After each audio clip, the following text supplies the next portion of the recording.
is a review of my Campark trail camera. This is a pretty good little camera for the price. I got it for I think 40 bucks off Amazon. Not sure what the prices are right now. Anyways, this camera, it has 4 batteries. It lasted anywhere from 3 to 4 weeks, kind of depending on how many pictures it took.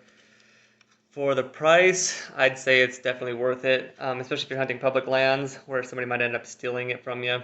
That's why I went cheap, is because everything I hunt is public lands, and that way if I lose 40 bucks, it's not 200 bucks or 300 bucks.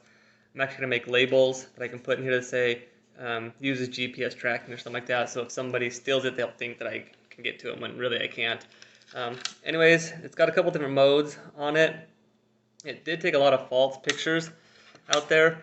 Probably out of every 50 or 60 pictures, I'd have 10 deer on it, so it's taking quite a few pictures of random stuff in the weeds, in the grass. It does have a sensor, so you can make it so it's high sensory for anything that moves, middle sensory, so just for bigger things, and lower sensory for only big things.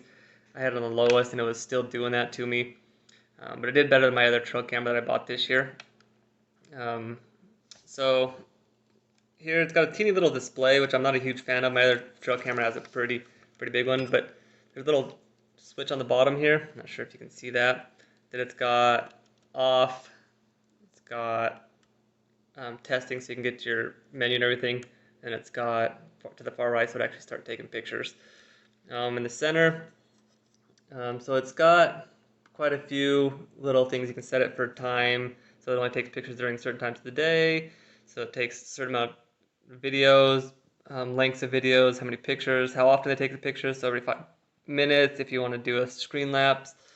If you want to do playback, there's a little button right here, and then you can hit your arrows, left or right, depending on which way you want to go.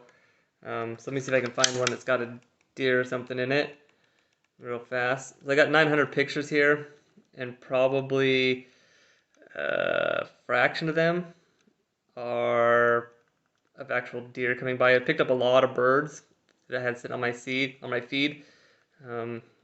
It's a pretty good little camera overall. Like I said, for 40 bucks, you can't go wrong, I don't think. I rated it as a 5 on Amazon. I'll probably keep it as a 5, I think, maybe as a 4. But I've used it for 5 or 6 months. In the cold, it did good. In the rain, it did good. It's pretty waterproof, pretty snowproof, pretty weatherproof. It was in 100 degree in August, and then it's been in the 30s since then, or not since then, but in the last couple of weeks, and it's done just fine. With it, you do get a free gift, and so I got the SD card with it. Same with my other trail camera. And so if you need it now, I'd order the SD card and then have 2 to go with it.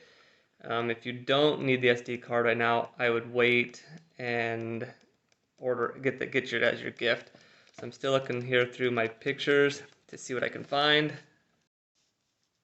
Alright, so I found a picture. You can see it's got a picture of a buck right there. Sorry, it's kind of hard to see. Got a lot of birds on it. And then I have a 10-second video on it. So if you click over, then it goes to a video and you can watch it. He's a pretty good little buck. I was hoping to get him this year. Sorry, it's kind of grainy, I think, on here. On the picture on here, it's not too bad. If you have any questions, let me know. Like I said, I think it's worth the money, especially if you're hunting public lands. Maybe if you have private lands where nobody's going to be stealing your stuff from you, I might would go something a little more pricey, maybe something that sends you pictures. If you have questions, let me know.